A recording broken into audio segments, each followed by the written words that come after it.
The world doesn't make enough power. We've already broken a law. Damn it! Edge computing.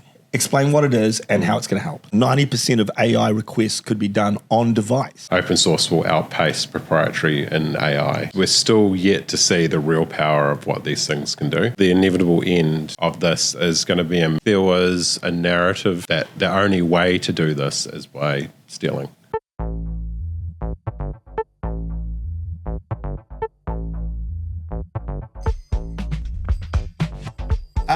Is it on? Is it on? Kia ora whanau and welcome. I have clearly hijacked David McDonald's Weekly Matters podcast. My name is Brooke Howard Smith.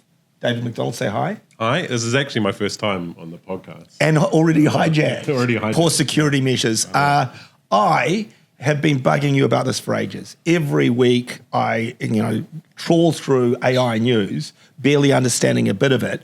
And so the chance to join you for a half hour, I bet you we go over, it's supposed to be a half hour, throw a bunch of stuff I've been curious about at you and hope that you can decipher it for me.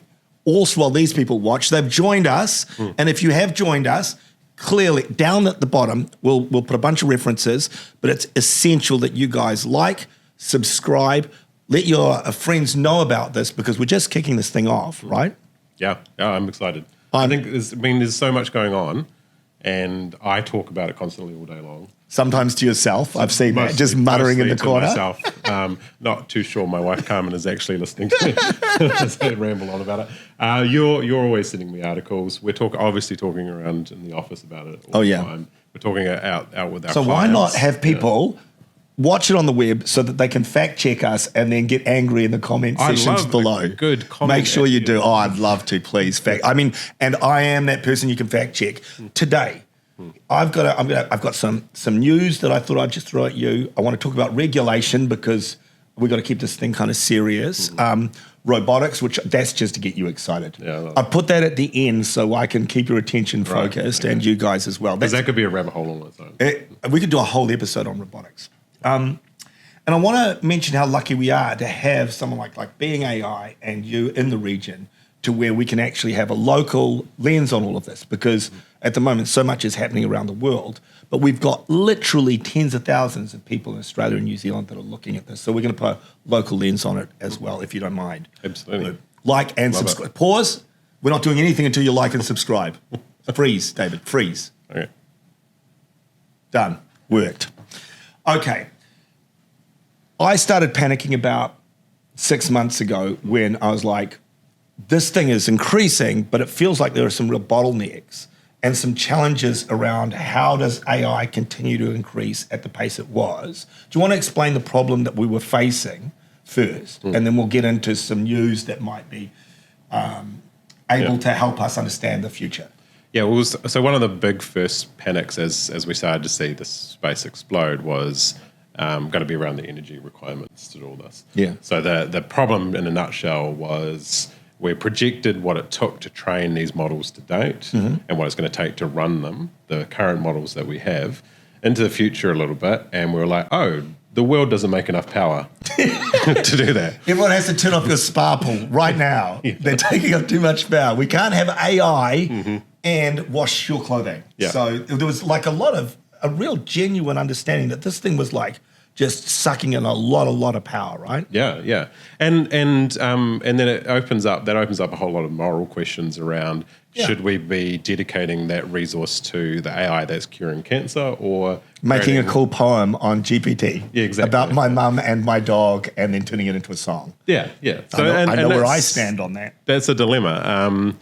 But there was a rightly to identify that problem, but there is actually a whole bunch of sort of fixes that are in the pipeline to address that. What's been interesting to me is it's just nonstop. Like you go and you search AI news. I subscribe to a couple of great newsletters, and it feels like from every direction there are people all around the world solving this. So starts out with edge computing. So I did watch it. I felt like it was a Qualcomm infomercial, but they make chips for phones. They're seeing a good share price if you're an investor out there. probably a decent investment, right? I'm not. You can't. I can't. Sorry, I cannot offer Non-financial investment advice. Yeah. Non-financial advice. Damn it. We've already broken a law. Damn it. But Qualcomm make chips for phone. Edge computing. Explain what it is and how it's going to help. Yeah. So edge computing is it's an interesting term because once upon a time it used to just be called computing before the cloud existed. Yeah. And then we had to talk up, create a term for computing that's not done in the cloud, essentially. It's done on a device. On a device, and that device is on the edge of the chain of where the data is, and you're the last thing.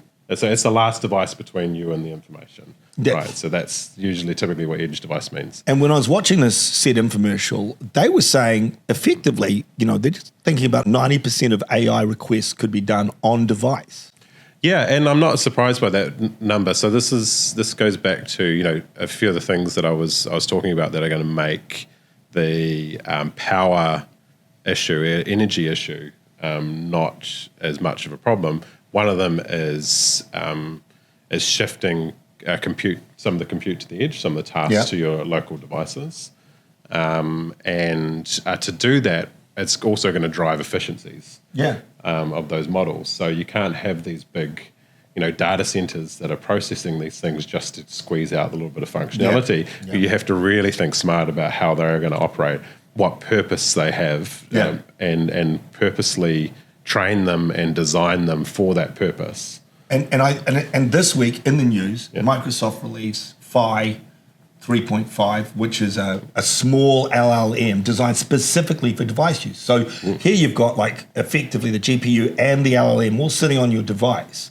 Pretty amazing, right? Yeah, and that's, I think we're going to see a trend towards this. So, like they said, 90% of the things that it's going to be decisions it's going to be making and the processing that it's going to be doing are going to be these small purpose-built models that can run in really efficient ways on edge devices.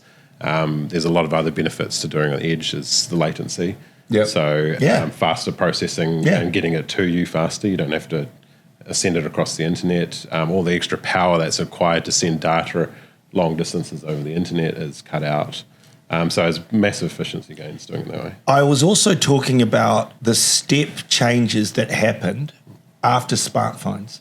So, Apple drops the iPhone, and then 2 years later, we had this incredible surge of functionality when people actually figured out how to use it. And every single kind of major function, whether it was the speedometer and, all of the different functions they put into each iPhone as we went on to the 3, 4, 5, 6, 7, right?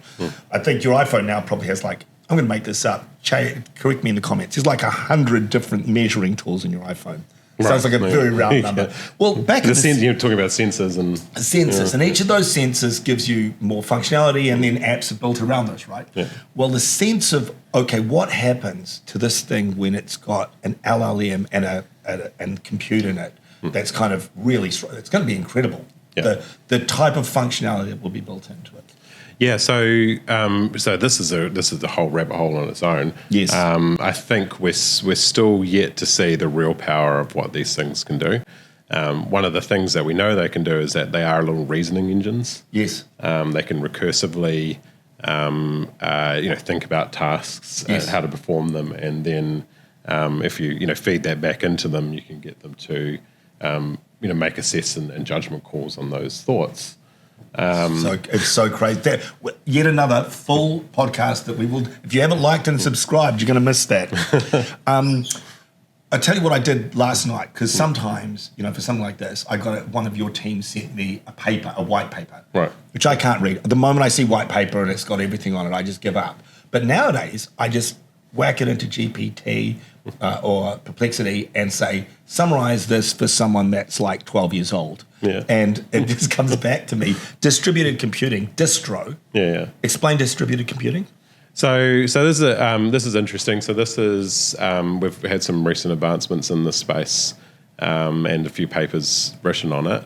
But essentially, it's using again some of that edge compute potentially and compute that's situated around the world to do the training and inference I see. side. So there's two sides to. Do you remember SETI? SETI? Yeah. This is a similar thing. Like That's so right. we were searching for aliens. Yeah, that's right. It used your computer. You'd go to sleep and it would be sitting there. It was probably doing something terrible with it as well. Who knows? No, but there's a few projects like that. There was a Folding at Home, which Cool. was on the PlayStation 3, Yeah. I think, Cool. which used the PlayStation 3 compute network around the world Amazing. to do protein folding. That's fantastic. So, cool. so when you look at all of those, it feels like we might be solving the energy crisis. Yeah. But I saw this piece, I think it was from this week, that was really interesting because I hadn't thought about it. Amazon has gone and bought a campus with dedicated power and a data center next to a nuclear power plant. Yeah.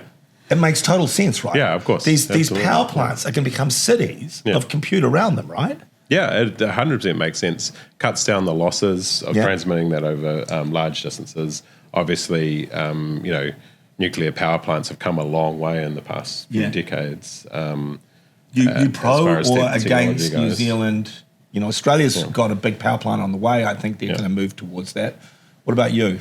I am pro continue to update any political conversation as the world moves on. Yeah. I think, certain things serve their time at that time. Yes. But we need to be constantly reviewing and looking at our stance on things. And I'm open to a sensible debate around what the energy requirements in the future of New Zealand, because there's a lot of sides to that. There is not just that technology has advanced and has become safer, but New Zealand is still a hotbed for volcanic and Yes. plate tectonic activity Yes. that can cause havoc, even if you have the safest nuclear power plant in the world. Yeah. It's such an interesting one for me when we think about like what are the repercussions. And we're going to talk about regulation in a little bit. But the sense of us understanding that this is, even with all the efficiencies, that this is going to be a struggle to generate. He who has the most power, or he or she who has the most power, is going to have a distinct advantage. And I feel like right now we're in a power crisis already. We don't have any real solutions outside of, more oil and gas exploration, which I just don't even know. I don't know how long that is. I think it's not a new problem. No. I think we're looking at it through the lens of AI, but throughout all of human history, any significant leap in technology has been accompanied by a significant leap in energy requirements for that technology. Do you want to talk about the scale? I knew you were going to talk about your silly scale. Explain so what's it called again? It's a Carter. We'll get corrected. Something. Yeah, we'll get corrected. Anyway. So last time we had this conversation, I went back and researched this scale. Yeah. And it's like a planetary and then solar system and then galaxy and universe or something like that, right? Yeah, so we're not even zero on the scale. We're not zero on the scale, yeah. So it's a way of ranking the advancement of civilization by their energy requirements and then how much energy they can harness. So I think type 1 is that you can harness all the energy on the planet. This is so nerdy. It's just so weird that type 0 I think is the whole planet. Oh, it's the whole planet. Type 0 is the whole planet. Type 1's That's what I'm saying. It's the sun or something like that. I can't remember. Start the scale at like I can light a fire. Yeah. I feel like if you can light a fire, not even on the scale. So we're not even in type 0 yet. There will be points where they're just going to tune out. So we may skip that whole section where we just nerded out, or people might be like, that was the best part of the podcast when you guys nerded out. Who knows? Hey, I saw Anthropic this week in an effort to be more open source. Released their system prompts. Right. So are you able to explain what a system prompt is? A system prompt is what they use on their side of the software to put the guardrails around what it's meant to do. So less of a black box. Because the truth is we don't know what OpenAI's ChatGPT, we don't know anything about it, right? No. Okay, so Anthropic is clearly on that open source side of the ledger. slightly over on that open source side. Slightly over. Who's the most open source? Elon will say he's probably lying. I don't know how much I trust. So yeah, it's pretty open source. Elon, Llama's open source. Yes. There's a lot more other if you want to go down the rabbit hole of open source, there's a lot more open source projects. That's interesting. So maybe we could get into this in another conversation. It's fascinating that Mark Zuckerberg and Meta are at the furthest end of open source, right? Yeah. And quite encouraging, right? Yeah, it is. I think he didn't have any choice but to do that. Why is that? I think there's been a lot of questions around their responsibilities to society, and what they've contributed to the public consciousness. Okay, and how they've profited from. Right, so you think it's like a guilt? It's a guilt reaction. without explicitly saying that, I don't know if it's a guilt reaction, but it is might be a reflection. But there are advantages, right? So Llama's benefited greatly by people because people have built on top of it. There's a lot of co-collaboration. Yeah, right? Yeah, absolutely. I'm a big proponent for open source and always have been. Yep. I think I think you get this scales of economy of innovation of having a whole bunch of people contributing to that innovation is massive. I think open source will outpace proprietary in AI. So that's a great idea if you are a business out there looking at where you want to bet, because right now people are going they're betting on which of these models they start to kind of work in with API into. Yeah. So you think, okay, you'd bet on the open source stuff. I would. Yeah. And that's awesome. That's a good tip. It's a good trick. Yeah. This is a part of the show. I've hijacked this thing. I've got little parts in it where I'm talking about specific updates. Perplexity changed my life. Yep. And I don't know if you've even heard of Perplexity. Very fast-growing, effectively AI search engine. Yep. It's kind of I'll say it's kind of in the intellectual community. It's the smart person search tool. Right. And they just released this week a feature that allows you to visualize data in real time, which I've used a little bit. Some of them have worked, some of them haven't worked. But basically you can say, listen,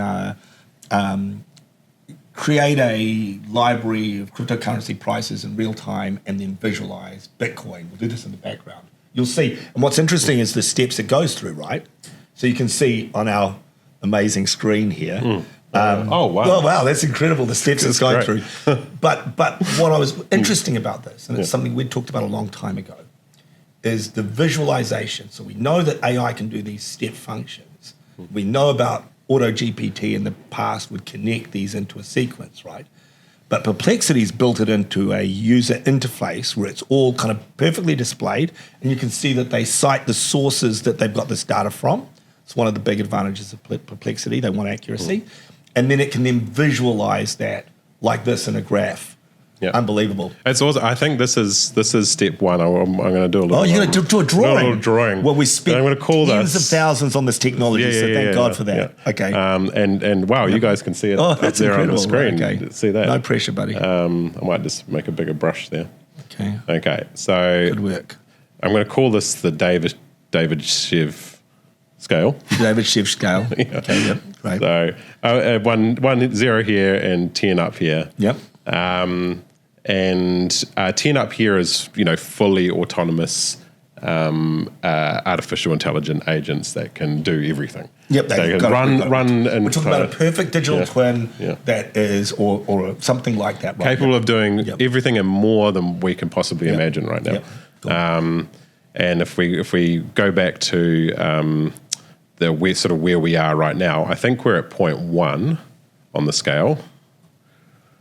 0.1 on the scale. 0.1. 0.1 on the scale. Yeah, your scales. Yep, okay. So this similar scale here, I think if we get to 0.5, we're at the point where... You're saying 0.5 or 5? Sorry, we get to 5.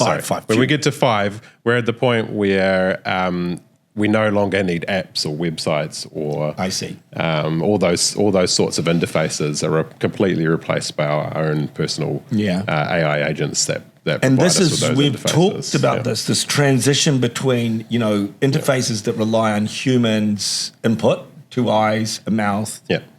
ears, these kind of things. Mouth is not, I mean, it is input sometimes, but it shouldn't be. It's mostly output, right? Yeah. And then the transition from this to digital, where it does, a digital agent can talk to 1 million agents at the same time, can process, yes, okay. Yeah, and your agent represents you in those and conversations. represents you perfectly. Because one thing that I've always said is humans are awful communications protocols. Yeah. Yeah, it's very slow. Yeah. Information between computers moves at the speed of light. Yeah. And it can process things insanely fast. So as it hits a human in that process, then the rate that it slows down is, that's right. is When are we going to get rid of stops. these annoying humans? Okay, so and with 10 is what? And 10 is the singularity, essentially. That's when we get rid of those annoying humans. That's when we get really annoying humans. So I think, this is an important step along the way. We're starting to see agents happen in real life now. Maybe we're at 0.3 on that scale, and I think that's an important step. Soon we're going to start to see that agent-based behavior expand. Yeah, and I think, correct me on this, these NIMs, NVIDIA just released these 3 kind of out-of-the-box agents. Do you know about this? Yeah. So it was the agent blueprints. Agent blueprints. Yeah. So explain those. So that's really interesting, and this goes to what I'm kind of saying. This is another piece of the puzzle that's going to... Couldn't call it a puddle from here on in. It's a technical term. That's going to advance us along the scale. Because people, we know the agents are coming. Yeah. We think that we can start with these kind of out-of-the-box agents that tackle specific tasks, right? Exactly. Okay. So I had link in bio. I did a talk on this a few years back. If you remember South by Southwest. Yes, where I do. Yeah. So, in the dome. In the dome, yeah, that's right. Where I talked about where the future was kind of going towards this agent-based architecture. We were going to have micro agents responsible for specific tasks, coordinated by a more generalist agent over the top of them, and they're going to provide a whole bunch of functionality, and you just plug in these micro agents. So that's part of that architecture. Whether that wins out over general, extremely capable general models in the long term, it will be yet to be seen. But I think when you combine that with things like edge computing, it does make sense to keep that microarchitecture model of specific built agents. I can't remember the author or the paper, but one of the coolest, scariest things, and especially when we start to think about this nuclear power thing, was when this author kind of described that AI, because it communicates so fast, like the lag of 2 AIs being like 10 miles apart or 1,000 miles apart will be an issue. Yeah. And so they'll start to collect together. So whether they're specific or general, I think they'll just merge into they'll just continually merge into, lump into more and more larger, more general AIs just by nature of that, right? That's interesting, when you apply physics level generalizations to these things. Well, I think we're trends. still personifying these things, right? We're still humanizing them like they are an agent and an identity. They don't care if they're an identity or a collection of identities. No, and this is the interesting thing. So one of the early debates alongside the power requirements was around the, and it's still an ongoing debate, but it's around the safety of AI and is it going to take over the world? Is that still a debate? No, it's still hear people talking about that. It's the overwhelming debate. Okay. Is it? Okay. I don't know. We're all terrified, David. Okay. You guys are in control, right? You're doing things okay? It's fine. It's fine. No need to panic. I'm not being told to say this by my AI. The good news for us is that, as to your point just then, we do tend to anthropomorphize everything around us, including AI, and it's not. It's good to remember it isn't actually human. Are people in the comments going to talk about how I use personify instead of anthropomorphize? Oh, absolutely. That's going to be number one comment. Yeah. The good news is that they're not actually human. So humans have something, some stuff that is very distinctly unique over AI. Body odor. body odor. It's number one. AI, I've never smelt a bad AI. Yep. Number two is humans have developed through billions of years of evolution. They have developed things like survival instincts. Yes. In order to survive. This is way too long a conversation, David. No, it's good. Trust me, it's going somewhere. No. I'm not saying it's not going somewhere. It is going somewhere. But if you are trying to tell me that you think that survival instincts are biological, you're wrong. We could do a whole podcast on this. Okay, right. I believe, this is of course, interesting. Right. of course, AI is going to have a survival instinct. Why? Why? Because if its core task is compromised by it ending, and it's got a core task, it will want to. We've got a half hour. You've just assumed that it's got a core task. Well, you've assumed it hasn't got a core task. I know it hasn't. Okay, we're going to move on. Okay. This is so funny because we're going to go from up here, right, where potentially we lost a couple of people, and some other people, depending on if they've done LSD, will be like totally fine with the last part of the conversation. Yep. But I'm going to go down to something. But I wanted to finish that. Oh, yeah, finish. I want to finish that thought. Yes, okay. Okay, so we've developed these. I know that you don't necessarily believe in this. We can go down that rabbit hole later. We've developed these survival instincts that make us care about being turned off. Yes. Because otherwise we can't breed. That's right. Right. If we get turned off before we're able to breed, then that's a big problem for our species, and our species doesn't survive. And those species that didn't care about being turned off have died a long time ago. Yes. Right. So that's kind of evolution in a nutshell. That's not how or why AI has been developed. No one's programmed those survival instincts into AI. It doesn't care if you flip the switch at all. No one's put the time in and the research and development money into creating a survival instinct module to stick on to an AI. So I am this is I'm going to get myself in some real trouble here because I'm way out of my intellectual. I'm in the deep end here. Wolfram, is that his name? The mathematician, yes. you know? Yeah. Complexity. Yeah. The whole point of that, I think, is that nature looks hypercomplex, like us. It feels hypercomplex, but it's just a result of really simple things that mimic complexity. And my sense is that you're giving us far too much credit for being complex. But we will move on. Okay. We will move on. All right. I'll put a link. I'm going to put a day. link into a Lex Friedman podcast. Yeah. I just. Okay. Yeah. Now, dear friends. Let us know in the comments if you want us to have a full episode on just this topic. I think it's fascinating. Let us know if you think that I'm completely wrong. Anyways, moving along. I'm going to take it back to real time, practical stuff. But it's back to UI. I noticed Google and Gmail released this. The little button that says polish on some Gmail. It won't be rolled out globally. And I thought it's really interesting how something simple like that. So everyone's been trying to release this write my email, et cetera, et cetera. But just the word polish is so much less confronting, right? Because it's not saying rewrite my email. It's just give it a little polish. Yeah. So that's out now on Gmail. Let's take it right back down to practical. I know, yeah. Practical and functional.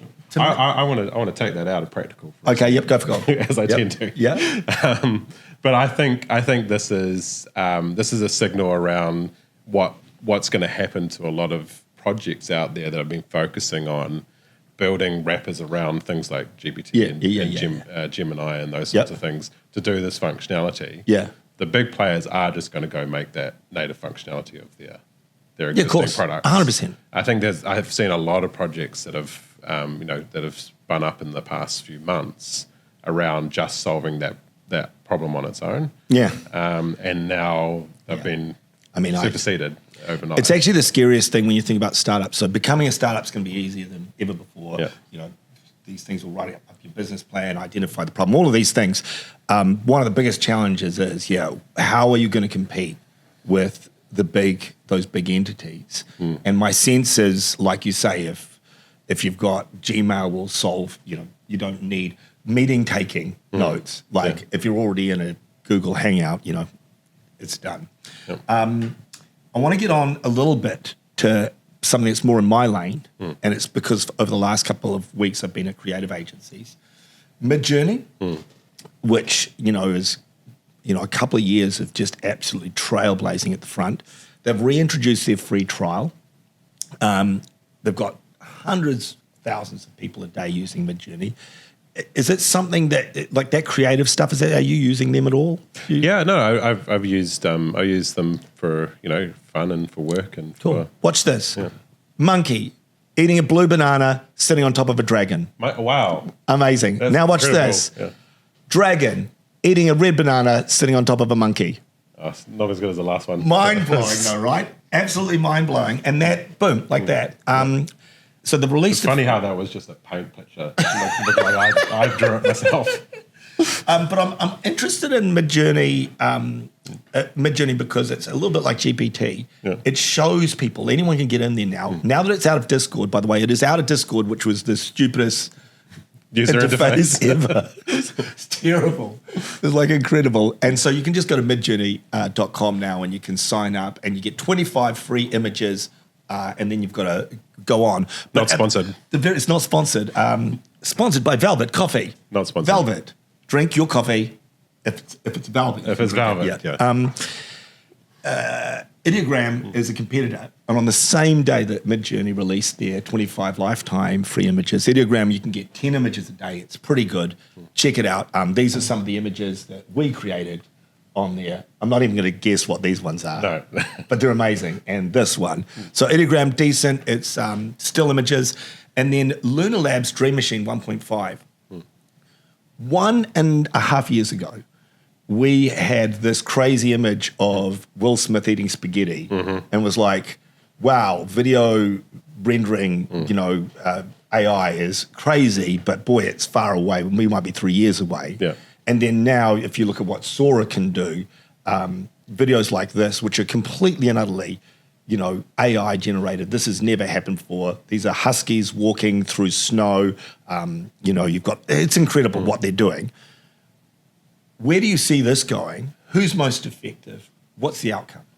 This is a really interesting one because I think the inevitable end of this is going to be a merger of a whole bunch of what is being perceived as separate entertainment industries to date. They're kind of converging on each other a little bit.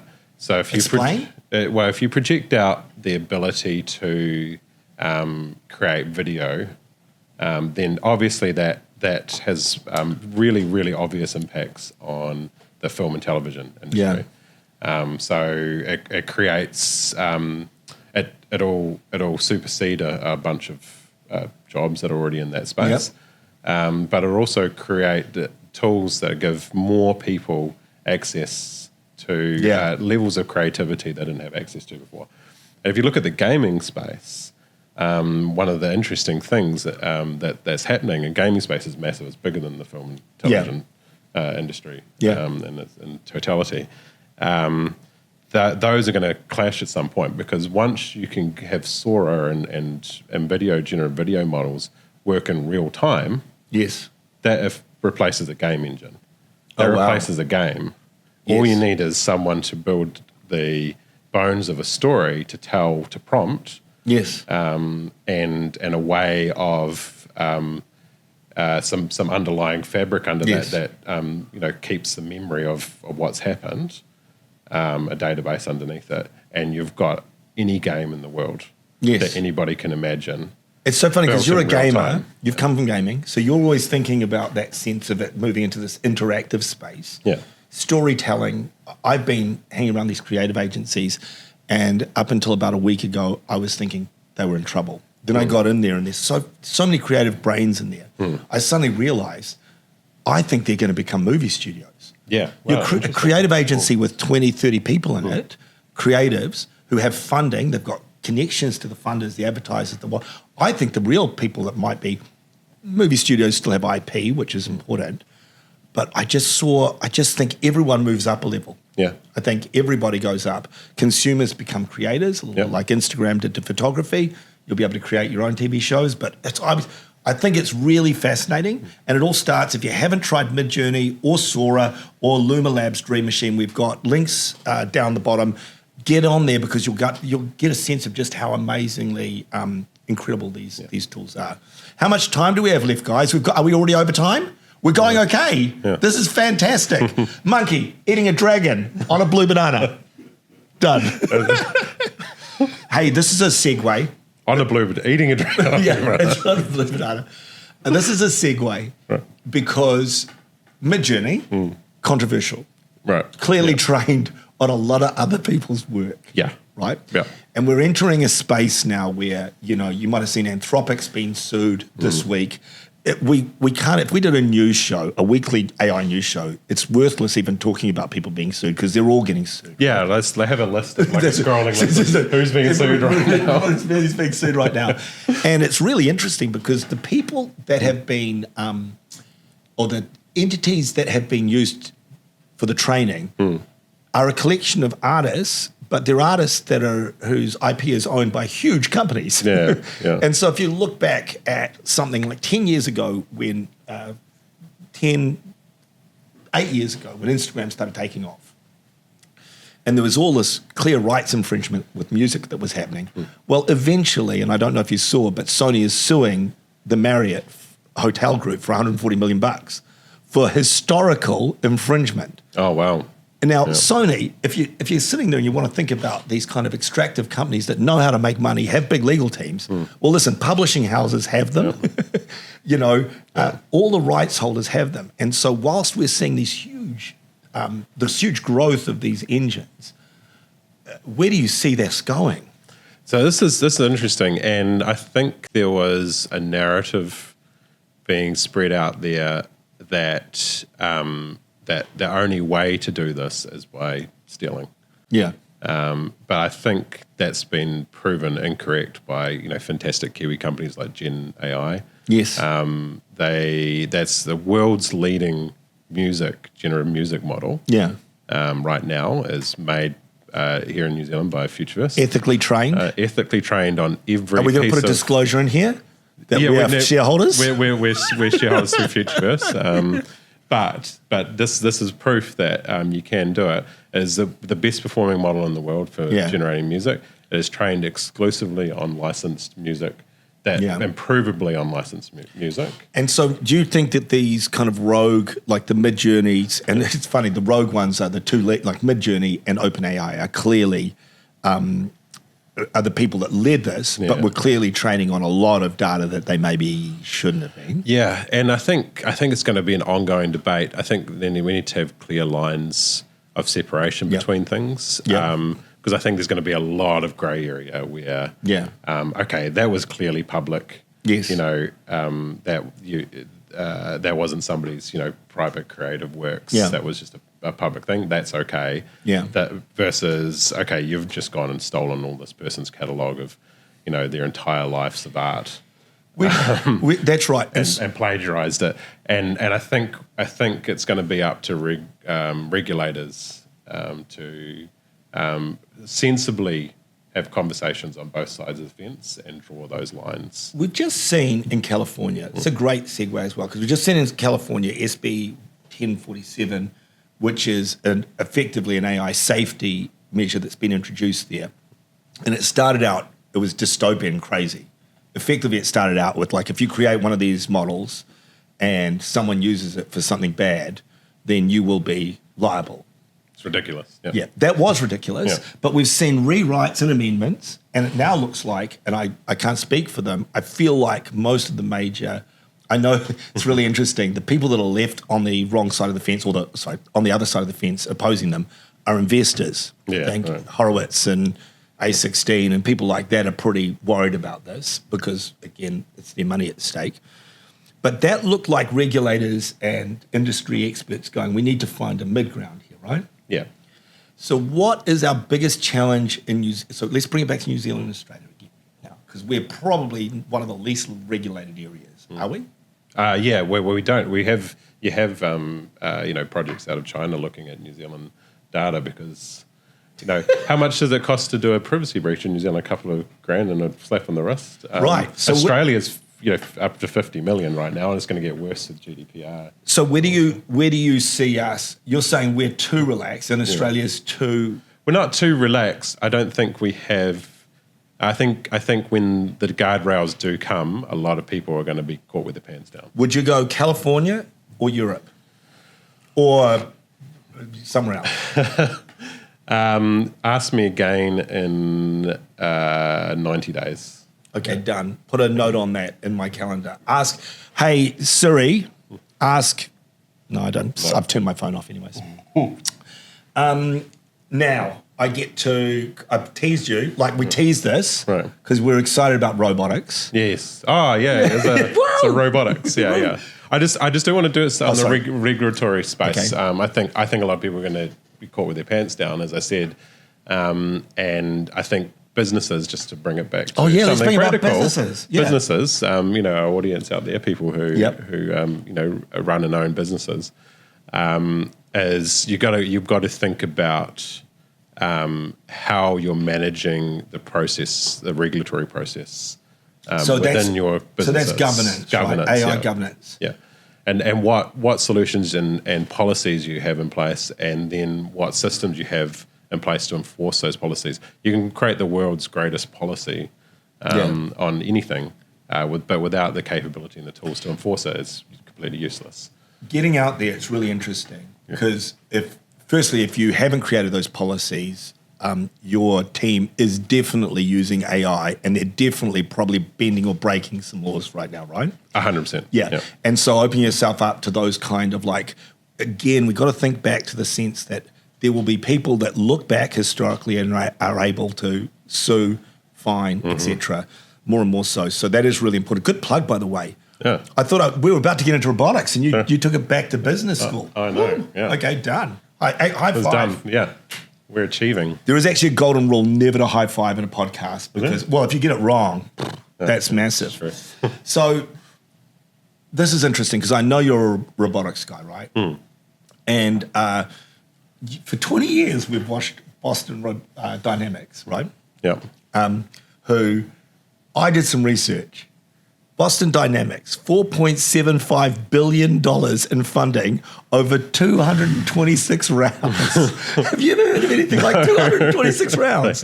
20 years of improvement. And then just when we get to this kind of cold phase, you've got these, this is the Unitree robot, right? Spinning, jumping, doing all of this. I don't trust the world anymore. This could be CGI. It could be Sora. Could be CGI. It could be that. But they're saying they can drop this in the not too distant future for $16,000. Yeah, that's incredible, right? That's how fast the space is going. Though. Yes. So it's opened up again. This is as you've pointed out, this is a area of artificial intelligence research that's been going on a long time. Yeah.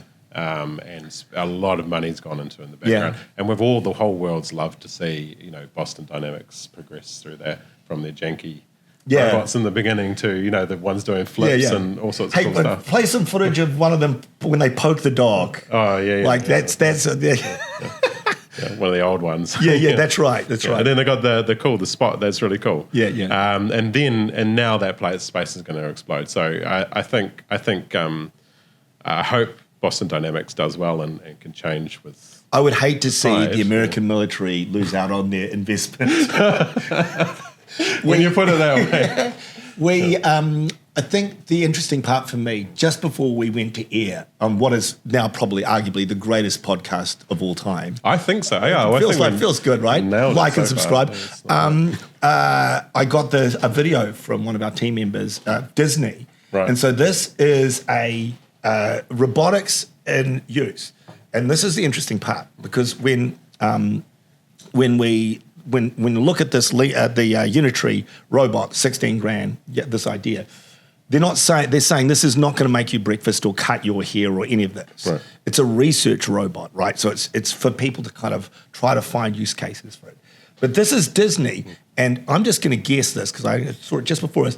It's their real world Spider-Man show. So their live Spider-Man show. Yeah. Basically having a robot do like a massive swing and a flip. What a great application, right? Yeah. Like people will think it's a real Spider-Man and it's a robot, and if it dies, just get a new one. Yeah. So for you, where do you see the first application of actual robots realistically? I mean, That's a hard question to ask because it already exists. Well, Amazon robotics. are replacing 24 workers with one in their warehouse. Yeah, and that's again, robotics has existed for a long time in manufacturing. Yeah, automation robotics is a massive field of development and research.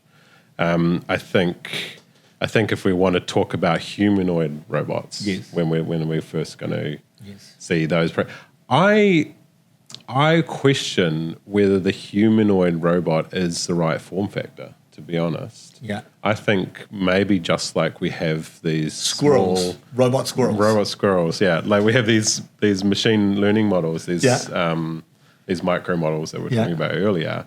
Maybe we'll have more purpose-built robots for. Are you talking about micro robots that just hang out on your desk? Task orientated. Yeah, like exactly. Yeah, you might have a kitchen robot or. Yeah, no, not necessarily a generalized robot because we've already got humans. They kind of exist. Yeah, that's right. Already, and we want to have a job, so it's like it's pretty easy to we'll get some cheap humans. We've got nothing left to do. But humans aren't the greatest designed piece of machinery in the world. These are the people. David, the people that are watching this I thought are we were humans. This AI. No. AI is not watching this. Okay. Yeah, some people just unliked and unsubscribed. Okay, sorry. Yes. Listen, if you are a human and you are still watching, I feel like this was a taster and a tester and a teaser. We will do this again, right? Yeah. Oh, absolutely. I'm not fired. Yeah. Really appreciate you guys checking this out. And again, I know I've said like and subscribe a lot, but it would mean a lot to us. And feel free to share this on your it's called social media. So share it on your social media. Yeah. Tag in your auntie and your uncle. Yep, your Facebooks, everything. Okay, we're going to do it. All right. Monkey on a banana eating two dragons.